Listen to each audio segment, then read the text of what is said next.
السلام عليكم. من ضمن الحاجات برضو اللي انا بتعرض لها في الصيدليه هنا ان يخش لي حد يقول لي يا دكتور عايز حل نهائي للقشره بتاعه الشعر. اولا يا جماعه الخير، القشره بتاعه الشعر في منها متطاير وفي منها بيبقى دهني، بيبقى تقيل. تمام. خلينا نتكلم عن النوع التاني اللي هو بيبقى التقيل في الفروه نفسها.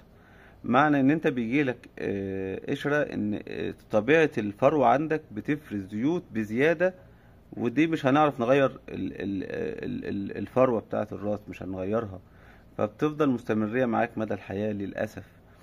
فبيبقى الحل ان انت بتستخدم شامبو مرتين في الأسبوع، بيبقى شامبو مخصص للبشرة للفروة الدهنية. لو انت استمريت عليه مرتين في الأسبوع بس بتحس ان ما فيش مشكلة. لو انت أهملت بترجع تاني.